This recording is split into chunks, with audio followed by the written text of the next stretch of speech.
Boa tarde a todos e a todas. Para quem não me conhece, eu sou o professor Leandro Alencar, sou professor de Direito do Trabalho e Processo do Trabalho e juntamente hoje com meu amigo Jonathan aqui, a gente vai iniciar a maratona de correção do primeiro simulado para você que está se preparando aí para o Enem.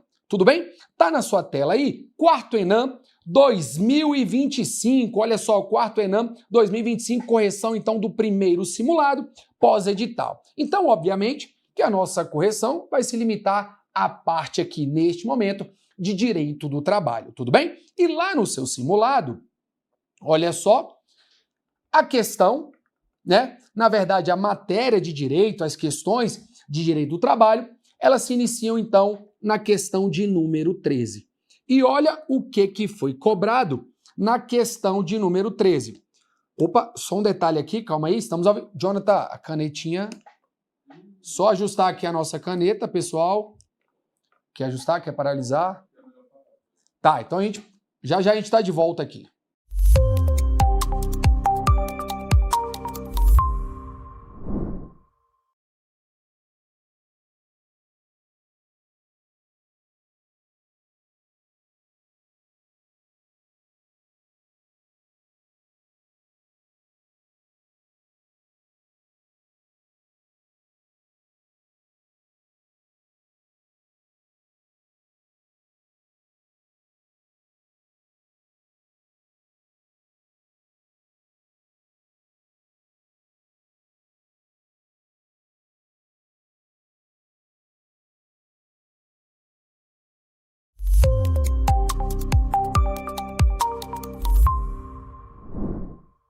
Olá, olá pessoal, boa tarde a todos e a todas. Para quem não me conhece, eu sou o professor Leandro Alencar, sou professor de Direito do Trabalho e Processo do Trabalho e hoje, juntamente com meu amigo Jonathan aqui, a gente vai dar início à maratona, né, de correção do primeiro simulado pós-edital, né, e já está inclusive na sua tela do quarto Enem. Tudo bem? Então, 2025, obviamente. E é claro, pessoal, que a nossa correção, ela vai se limitar a parte aqui, neste momento, de direito do trabalho. E olha que interessante, já está na sua tela, então, a primeira questão do simulado que a gente vai corrigir.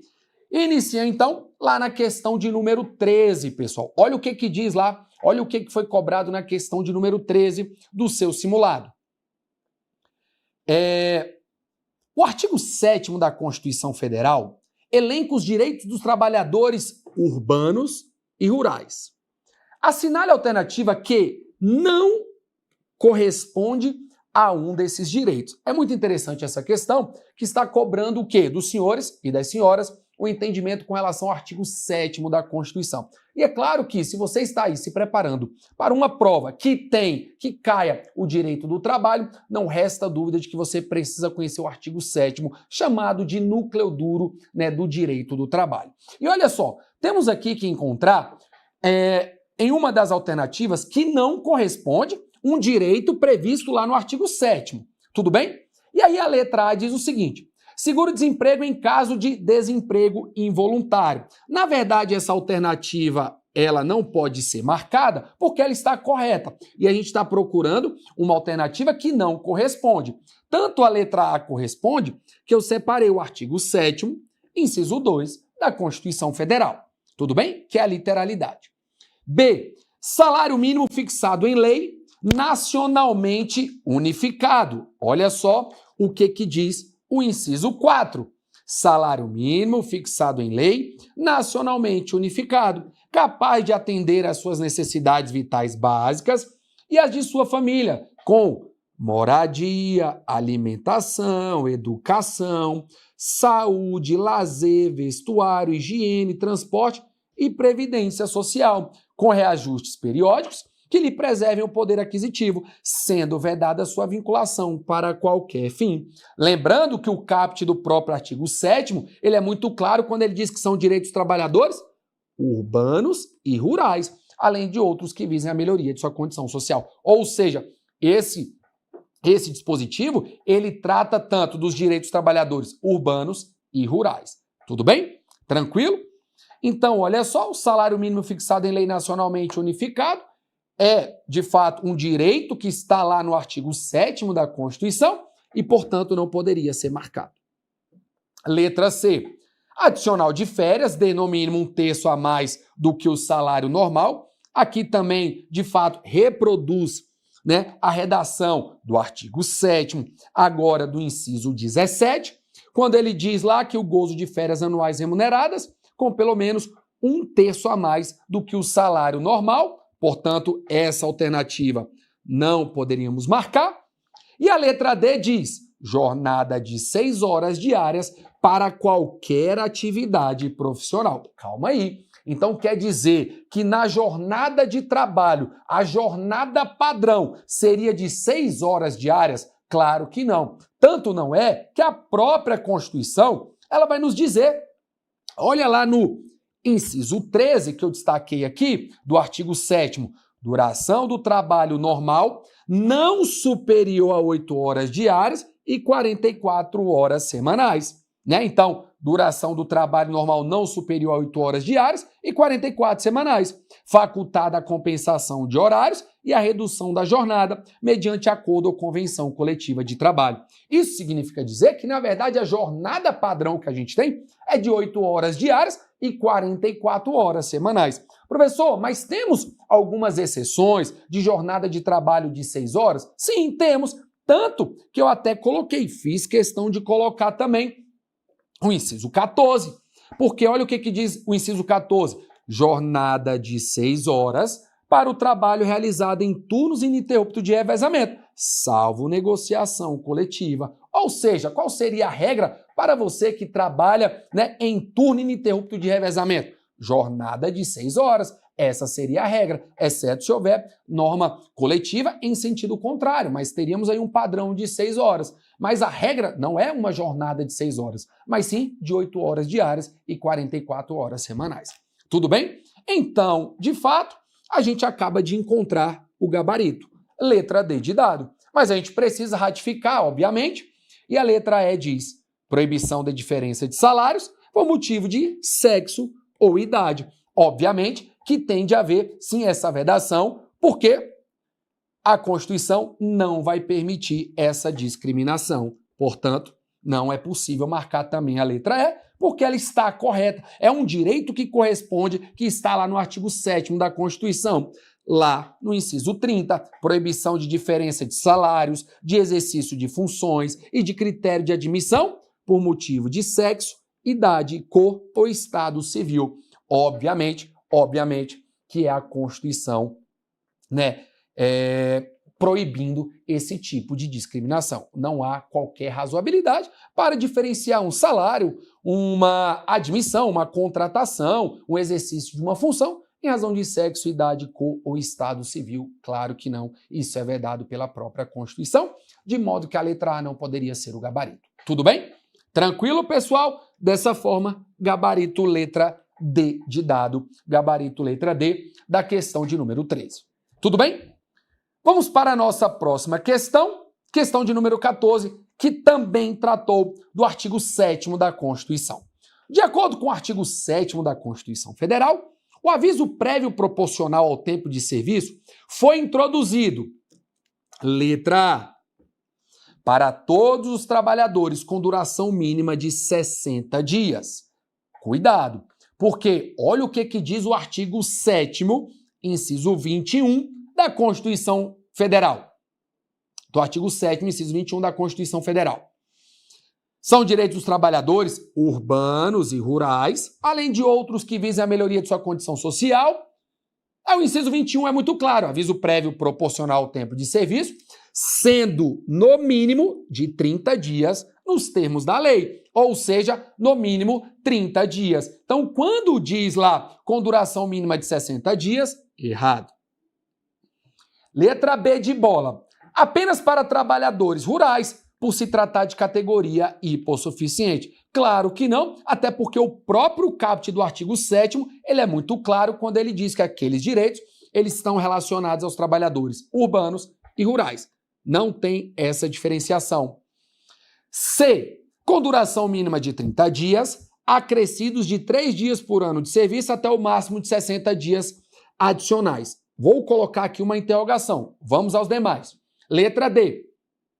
exclusivamente para empregados com mais de 10 anos de contrato ininterrupto. Aqui também não, porque não tem essa exclusividade. Na verdade, é um direito, o trabalhador ele foi contratado, vamos imaginar foi contratado lá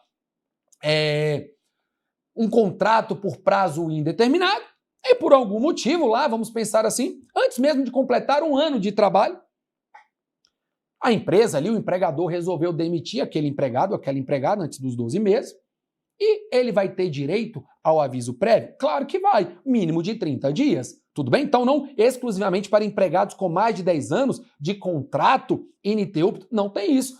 O trabalhador Jonathan aqui, ele foi contratado. Só um exemplo, Jonathan. Se o Jonathan está aqui no GRAN há menos de 12 meses, mas se ele vier a ser demitido, um contrato por prazo indeterminado, por exemplo, obviamente que ele vai ter direito ao aviso prévio, no mínimo de 30 dias. Tudo bem? Tranquilo? Letra E. Com previsão de indenização em dobro em caso de descumprimento pelo empregador. Também não tem essa indenização em dobro em caso de descumprimento pelo empregador. Na verdade, não havendo, né, a concessão desse aviso, o que vai acontecer é que deverá ser indenizado. Tanto que a gente fala até do aviso prévio, né? Que ele pode o quê? Pode ser aquele aviso prévio trabalhado ou o aviso prévio indenizado, que de fato a empresa indeniza. O trabalhado é aquele que ele cumpre ali trabalhando. Tudo bem? Tranquilo? Então só nos resta marcar a letra C, né? Por quê? Porque ela diz, com duração mínima de 30 dias, acrescido de 3 dias por ano de serviço até o máximo de 60 dias adicionais. É bem verdade. É porque aqui, a questão de número 14, ela cobrou a inteligência da Constituição Federal, do artigo 7º, inciso 21, cumulado com o artigo 1º da Lei 12.506 de 2011. A Lei 12.506 de 2011. Por quê? Olha o que diz o artigo 1º. O aviso prévio de que trata, né, a CLT, será concedido na proporção de 30 dias aos empregados que contêm até um ano de serviço na mesma empresa. Então, o trabalhador, ele tem ali até um ano na empresa, ele tem direito ao quê? A um aviso prévio de no mínimo 30 dias. Ok. Mas e se ele trabalha mais de um ano, por exemplo? Aí, olha o que diz o parágrafo único. Ao aviso prévio previsto nesse artigo, serão acrescidos 3 dias por ano de serviço prestado na mesma empresa, até o máximo de 60 dias, fazendo um total de até 90 dias. Isso significa dizer que o Jonathan, por exemplo, a depender do tempo que ele fica aqui no Gran Curso Online, ele pode totalizar 90 dias de aviso prévio, porque ele tem um mínimo de 30 dias, Jonathan, anota aí, você já tem um mínimo de 30 dias.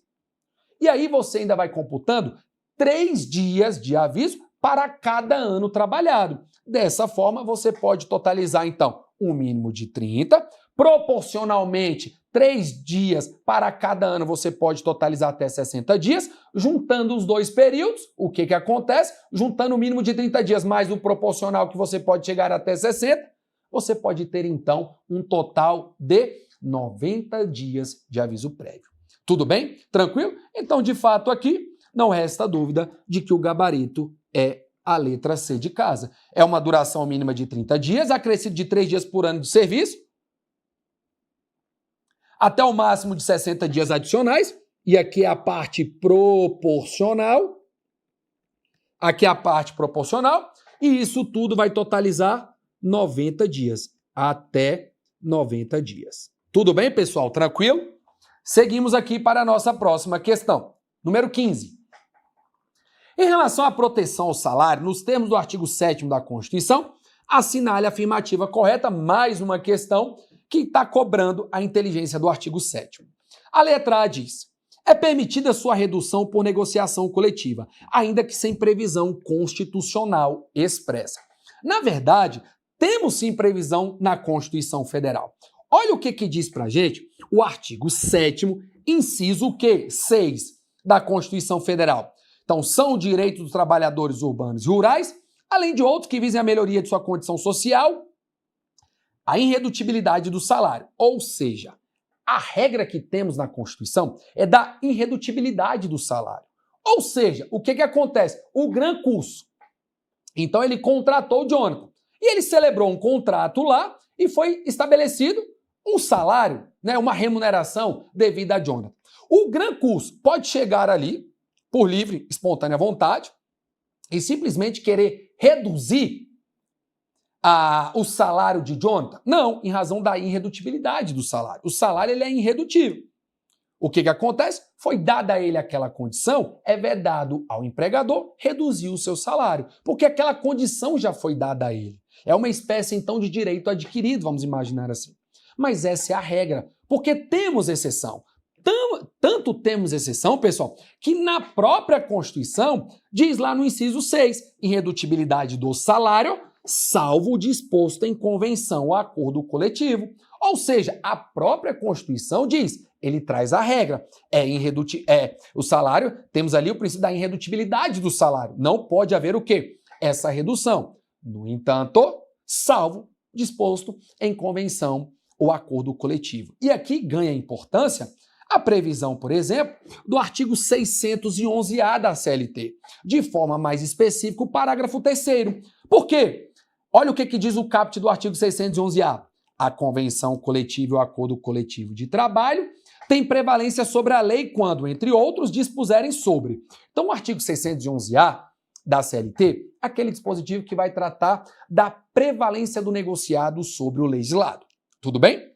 E aí diz que a convenção e o acordo terão, então, prevalência sobre a lei quando? Aí o parágrafo 3º, ele é muito claro quando ele diz: se for pactuada a cláusula que reduza o salário ou a jornada, a convenção coletiva ou o acordo coletivo de trabalho deverão prever proteção dos empregados contra dispensa imotivada durante o prazo de vigência do instrumento coletivo. Então, isso significa dizer o seguinte, olha, primeiro, a gente tem previsão disso na própria Constituição, quando diz da irredutibilidade, exceto por negociação coletiva.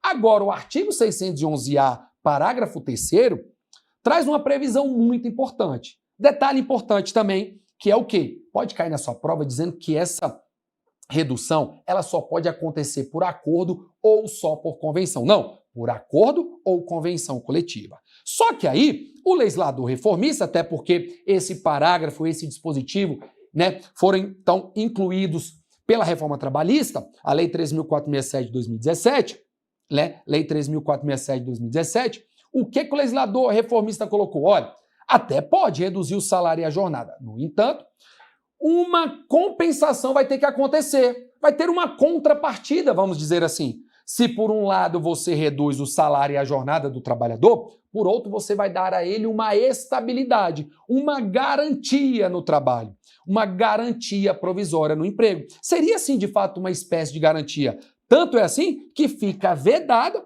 o quê? A dispensa desses trabalhadores que foram, de fato, impactados pela redução, fica vedada a dispensa imotivada durante o prazo de vigência do instrumento coletivo. Então, esse instrumento coletivo, esse acordo, essa convenção coletiva, por exemplo, reduzir o salário e a jornada pelo período de um ano, vai haver essa proteção desses trabalhadores contra a dispensa imotivada durante um ano, o prazo de vigência, então, daquele instrumento coletivo. Então, permite a redução, mas tem ali uma contrapartida. Tudo bem? Tranquilo?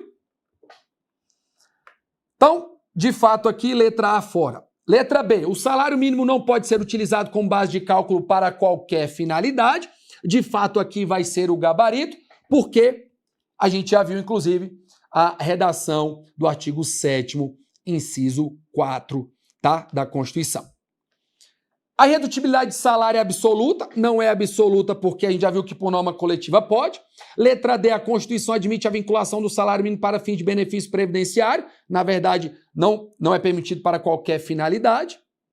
E o salário mínimo é definido por estados e municípios respeitado o piso nacional. Na verdade, não. O salário mínimo ele é de âmbito nacional. Tudo bem? Tranquilo? Tanto que é assim, salário mínimo fixado em lei, nacionalmente unificado. Portanto, o gabarito é a letra B de bola. E já caminhando aqui para a nossa última questão, questão de número 16. Nos termos do artigo 7º da Constituição Federal, o trabalhador tem direito ao adicional de remuneração, para as atividades penosas, insalubres ou perigosas. Sobre esse tema, assinale a alternativa correta. Letra A de amor. A Constituição Federal assegura adicional apenas para as atividades insalubres e perigosas, cabendo à lei ordinária estender as penosas. Cuidado, porque, na verdade, o artigo 7º, de forma mais específica, o inciso 23, ele é muito claro quando ele diz adicional de remuneração para as atividades penosas, insalubres ou perigosas, na forma da lei. Portanto, letra A, né, está descartado. E aí, eu até fiz questão de colocar uma observação aqui, que de fato está na lei. Olha aqui, na CLT, artigo 190, que vai tratar da insalubridade, o artigo 192, que vai tratar também da insalubridade, e o artigo 193, que vai tratar da periculosidade. Ou seja, temos aqui, então, na forma da lei, a própria CLT tratando da insalubridade e da periculosidade. Tudo bem? Letra B. A caracterização da atividade insalubre ou perigosa independe de previsão em lei ou norma técnica. Não, na verdade, depende sim de previsão em lei. Tanto é assim que temos aqui na CLT normativos, dispositivos que tratam da insalubridade, da periculosidade, além das normas regulamentadoras do Ministério do Trabalho, as famosas NRs. Tudo bem? As normas técnicas. Então temos tanto a previsão quanto a previsão em normas regulamentadoras. Tudo bem? Normas técnicas do Ministério do Trabalho. Letra C. A lei pode fixar percentuais diferenciados de adicional conforme o grau de exposição ao agente nocivo. Aqui é interessante. Aqui você precisa entender que a letra C está tratando da insalubridade. Por quê? Olha o que diz, por exemplo, eu destaquei aqui, o artigo 192 da CLT. O exercício de trabalho em condições insalubres, acima dos limites de tolerância estabelecidos pelo Ministério do Trabalho, assegura a percepção de adicional, respectivamente, de 40%, 20% e 10% do salário mínimo da região, segundo se classifiquem nos graus máximo, médio ou mínimo. O que significa dizer? O adicional de insalubridade vai ter o quê? Esse adicional? Algumas variações de percentual. 40%, grau máximo, 20% grau médio e 10% o grau mínimo, a depender, claro, da nocividade daquele agente. Então, 40, 20 e 10, máximo, médio e mínimo. E com base em quê? No salário mínimo, tudo bem? No salário mínimo. Agora, com relação à periculosidade, né? Com relação à periculosidade, eu até coloquei aqui, ó, o artigo 193, parágrafo 1º. O trabalho em condições de periculosidade assegura o empregado um adicional de 30% sobre o salário, sem os acréscimos resultantes de gratificações, prêmios, participações nos lucros da empresa. Ou seja, atenção, insalubridade tem variação do percentual, periculosidade 30% sobre o salário base. Periculosidade 30% sobre o salário base. Insalubridade 40, 20 ou 10, a depender ali da insalubridade, do nível, do grau, e é sobre o salário mínimo. Tudo bem? Tranquilo? Eu até coloquei aqui uma jurisprudência do TST ratificando aqui a base de cálculo da insalubridade como sendo o salário mínimo. Tudo bem? Então, de fato, letra C é o gabarito. D. Apenas os empregados da iniciativa privada têm direito adicional de insalubridade, não alcançando os servidores públicos? Também não, equivocado. Eu até coloquei aqui previsão da Lei 8.112 de 90, né, a título de exemplo. E letra E, o adicional de periculosidade substitui o de insalubridade, não podendo acumular ambos em nenhuma hipótese. Na verdade, o que acontece, vem para cá, que eu coloquei no artigo 193, parágrafo 2º. O empregado poderá optar pelo adicional de insalubridade, que porventura lhe seja devido. Então, quando diz que o adicional de periculosidade substitui da insalubridade, não podendo acumular ambos em nenhuma hipótese, o equívoco é o seguinte, na verdade, não é que vai substituir.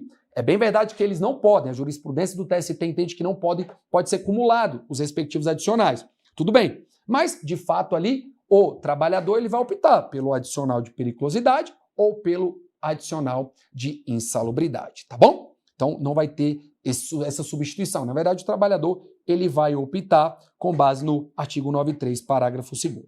Tudo bem? Tranquilo? Então, dessa forma, gabarito letra C, e a gente, então, tá aí, a gente finaliza aqui a correção, né, do nosso simulado na parte de direito do trabalho.